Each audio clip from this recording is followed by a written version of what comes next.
Hey, moms and dads, don't you just love when your child reminds you about a school project at bedtime the night before it's due? With Skylight Calendar, you can avoid those last minute oops moments. It visually displays your family schedule in one place with different colors for each family member, so you can eliminate those last minute surprises that upset your kids. Skylight Calendar is a Wi-Fi connected digital display that syncs seamlessly with all your calendars and visually showcases your family's schedule on an HD touchscreen. You can manage events, chores, and grocery lists on the go with the free Skylight app. This is a game changer for families like ours. And your happiness is Skylight's happiness. So if in 120 days you are not 100% thrilled, you can return it for a full refund, no questions asked. This is a great Mother's Day gift.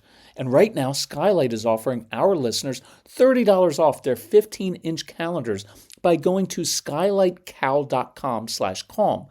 Go to skylightcal.com/calm for $30 off your 15-inch calendar. That's skylightcal.com/calm.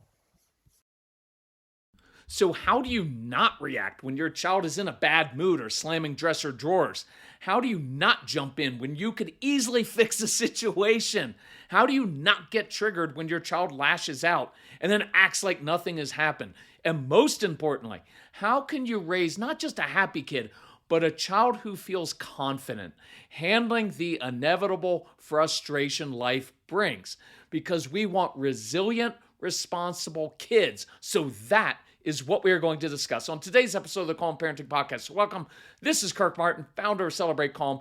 You can find us at celebratecalm.com. This is the final week of our Black Friday and March sale, so I hope you take advantage of that. So I want your kids, I know you're going to be bothered by this, but I want your kids feeling upset, frustrated, distressed, because it represents a huge opportunity to teach them that their discomfort is a normal part of life, not to be escaped or avoided. And I want to give them tools so they learn, yeah, this is hard, and I am capable of working through hard things, because that builds confidence and resilience. Most of us as adults have learned to escape uncomfortable feelings, sometimes from eating, sometimes from drinking. That's why we as men often dismiss our wife's emotions. Oh, honey, it's no big deal. Because what I'm really saying is, your feelings and distress make me really uncomfortable. So I need you to change your mood so that I can handle it. And that's not healthy. So would it be awesome if your child just woke up happy and ready for the day? Of course. But I am not in this for my child's short-term happiness. I want to build inside them the grit and capability to be responsible for themselves. So how do we do that? We step back from controlling their moods and behavior so they can step up and be responsible for themselves. We refuse to fix situations for them and instead give them tools to handle it themselves. And one of the most important tools is for them to simply watch you navigate the ups and downs and curves thrown by everyday life. Because we do way too much talking and lecturing, not enough confident modeling. Your kids are watching you every day. How you handle changes to your plans, people cutting you off in traffic, a spouse being moody, a project getting messed up, you failing at a task, you succeeding. We forget that lions and tigers and bears and animals teach their young without ever uttering a word of instruction. They lead, they model, they show. Look, that includes you messing up. Our son watched me mess up so many times, but then he watched me kind of scratch and claw and figure this out and humble myself. And that was the most important lesson he really learned in life. So let's demonstrate this in a very practical, real-life way. Mom told me this story. She said, I listen to your programs continually because I never know what my intense, strong-willed daughter is going to throw at me. When I got up this morning, my daughter marched downstairs filled with drama. I don't know what I want to eat. I don't know what I want to wear. I don't know where my homework is. And so this mom's first instinct, like all of us, was to jump in and solve the problem. Because moms and dads, you know exactly how to fix this quickly. Oh, honey, listen, I'll make you breakfast. I'll lay out your clothes. You go look for your homework. Because that's way easier than dealing with your child's emotions and wondering if they'll be able to handle it on their own. So sometimes we jump in and we solve problems for our kids. But if we're honest, we're not really doing it for them. We're kind of doing it for ourselves because that's just easier for us and the other siblings in our household. But in the end, it ends up handicapping our kids because we end up being responsible for them. And you know this principle. When we step back, it gives our kids space to step up and be responsible for themselves. When we step back from lecturing, micromanaging, and fixing situations, it gives kids an opportunity to step up and learn how to handle tough situations. And that's what builds competence, right? So they're good at it. That builds confidence and then resilience and a belief deep inside. Oh, I can handle stuff in life. So instead of jumping in and solving this situation for her daughter, this mom stepped back. Now, side note, when I began doing this, I would actually physically force myself to take a step backward as kind of a physical reminder because my instinct, whenever anything was going on, whether it was defiance or him melting down, was to lean in and actually step forward to exercise control. So the mom told me that she had been listening on the app, and one of the phrases she heard me say was, oh, of course this situation is really tough, but I believe you're capable of using your creativity to come up with a solution. So she looked at her daughter and said in that matter-of-fact tone, hey, I believe you're capable of handling this situation yourself.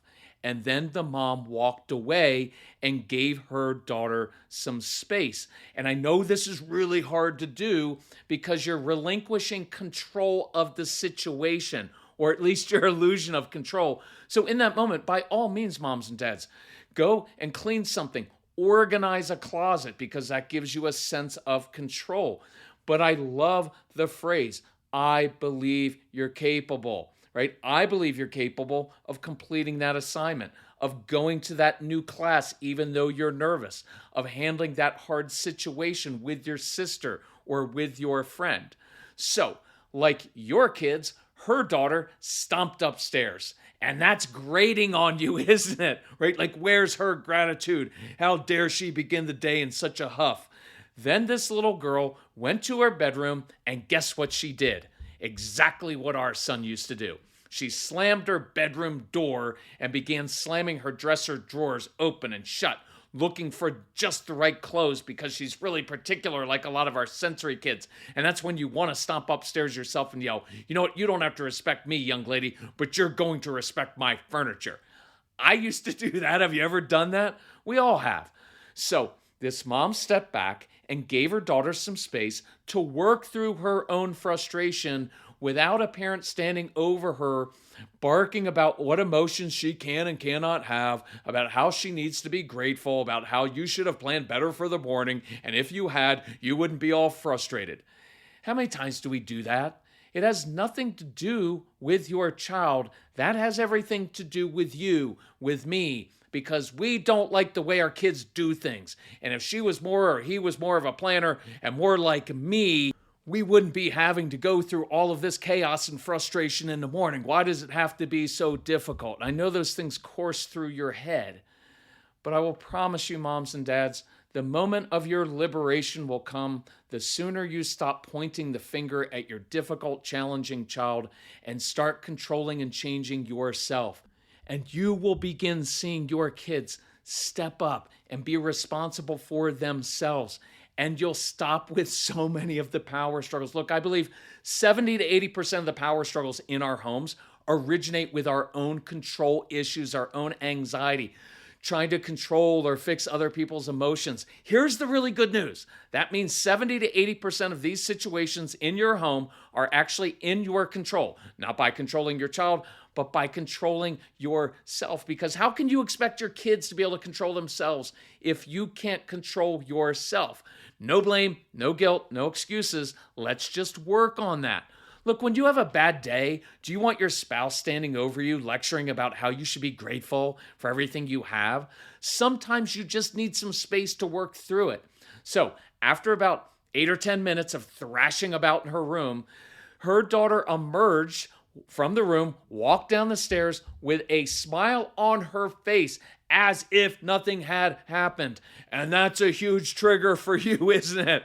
Because that's the way our kids are. They can thrash around and throw things and be upset and call you stupid, and 6 minutes later walk downstairs as if nothing had happened.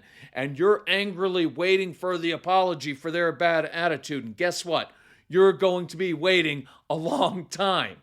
So we just moved into a new home with no landscaping. So we were thrilled to discover fast-growing trees. They take the hassle out of creating your dream yard. No more wasting your weekend driving around, being overwhelmed by big garden centers that don't have what you want. Fast Growing Trees is the biggest online nursery in the US with thousands of different plants and over 2 million happy customers, including us. Get your plants delivered directly to your door in just a few days.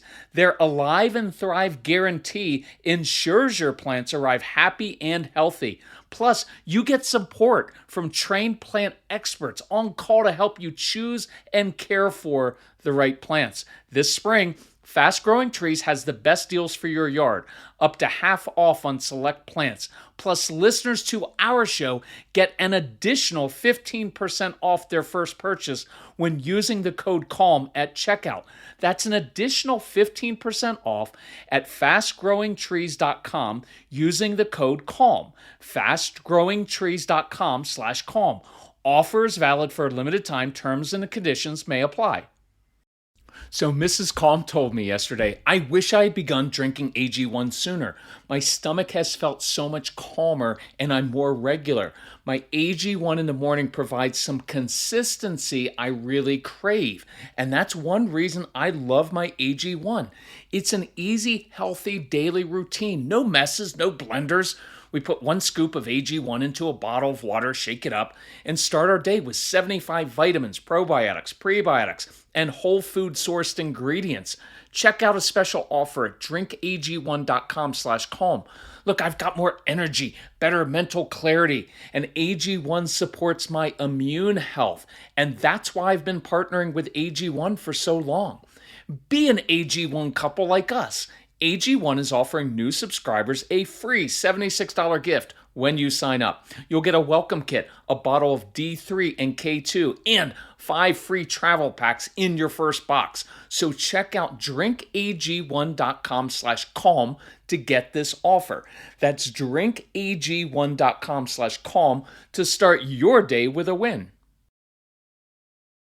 So are you expecting your child to come downstairs and say, Mom, Dad, I'm really sorry that earlier I was so out of control. It was my fault that I hadn't planned well. I'm sorry I blamed you because I couldn't pick out my own clothes. I'm sorry that hurt you. Well, they're not going to say that, partially because what they are internalizing is this. I don't know why I do these things, but I'm not always great at controlling myself. So I say mean things and I do stupid things like throwing my stuff and I get in trouble a lot. And I feel really bad about myself. I actually feel like you don't like me that much because you like my brother better because he's easier and he does what you ask him to do. I never see him upset and out of control. And so I feel embarrassed and ashamed by my behavior. And sometimes I just feel helpless to change. So I'm sorry. And I know you'd like to hear the apology, but your child doesn't have the emotional maturity to do that yet. But if you get inside of her heart, you will know that when your child is slamming her drawers, she is beating herself up inside for being out of control. And she's feeling helpless. It's kind of like she's slamming herself. I felt that myself inside, that helplessness as a dad, not knowing, like, why am I doing this? Like, I'm a grown man. I can run a company. I'm successful in all these different areas, but I can't even do this simple thing. So when your daughter walks downstairs and smiles and says, hey, I've got it taken care of, have a good day, that's all just a defensive response to hide the embarrassment. And if we jump right on her in that moment, we miss something really important. She's walking downstairs with this battle going on inside her heart and mind, alternating between beating herself up and feeling proud of herself for actually pulling it together. And if we just focus on how she was disrespectful and out of control, it further reinforces the shame and the helplessness. And I know you're inside, you're fuming like, what just happened?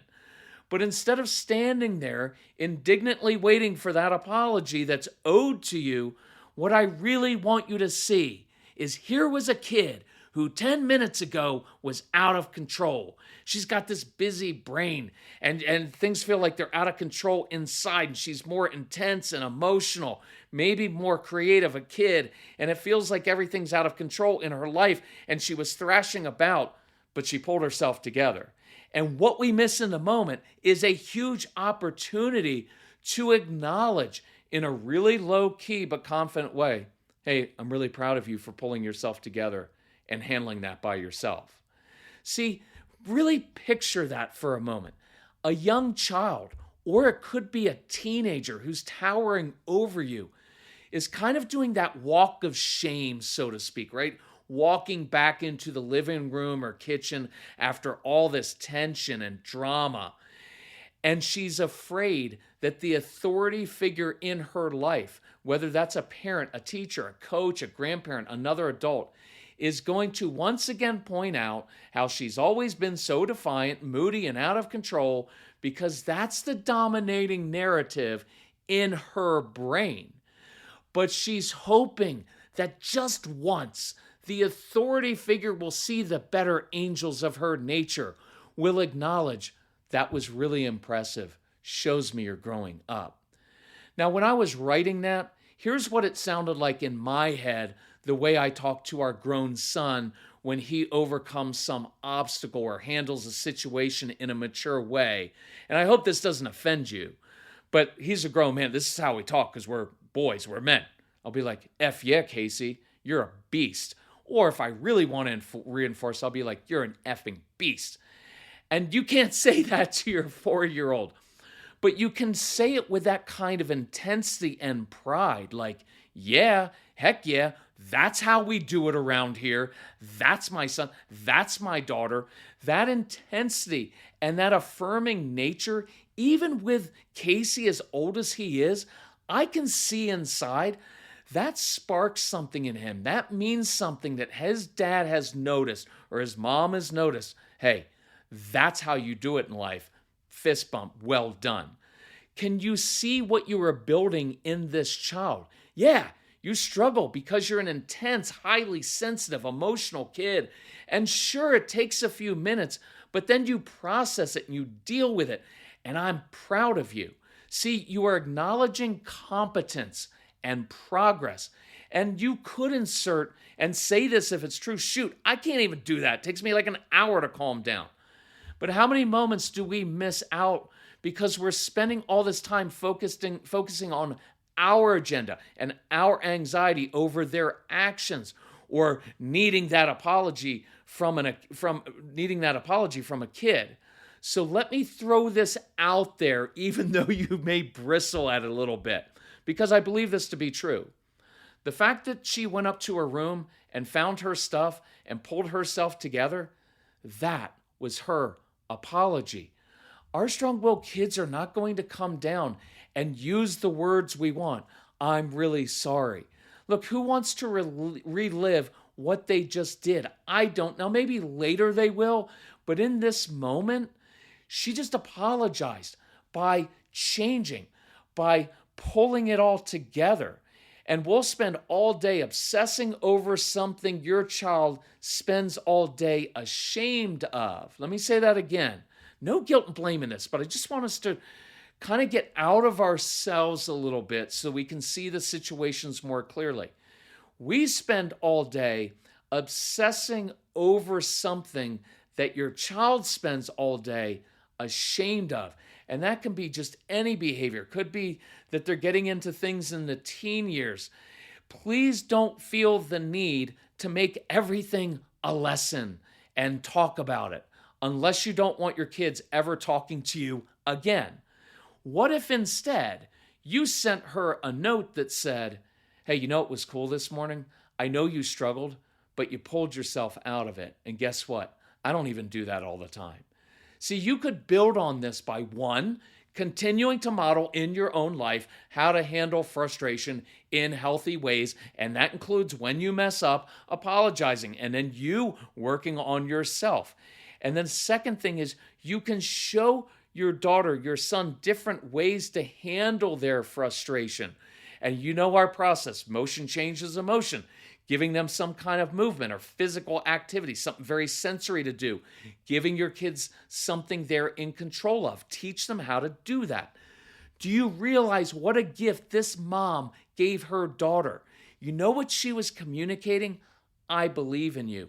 I believe that you're capable. You have the internal resources necessary to handle tough situations in life without me fixing it for you. That works with boredom. Don't fix your kids' boredom, because what you're really saying is, I believe you're capable of using your creativity to solve your own boredom, to handle that situation with your sibling. See, that builds confidence. That builds resilience in your child because there's a sense of accomplishment. See, what was beautiful about this scene was that it didn't look pretty at first. And that's not what life is supposed to look like. It's ugly. We're all flawed, really broken people in relationship with other flawed, broken people. It's going to be ugly. But by the end of the scene, this daughter had accomplished something that maybe she'd never accomplished before. She was given the space to pull herself together and process through her emotions. She did it. And now she has the knowledge that she is responsible for her choices in life. That is a beautiful gift. And there's so much respect in this. I respect you, son or daughter, enough to believe that you're capable of handling disappointment and boredom and frustration without me fixing everything for you. Now, quickly be aware the opposite is true. When we micromanage our children, what we're really saying is, I don't really believe you're capable. You need me to fix this situation for me.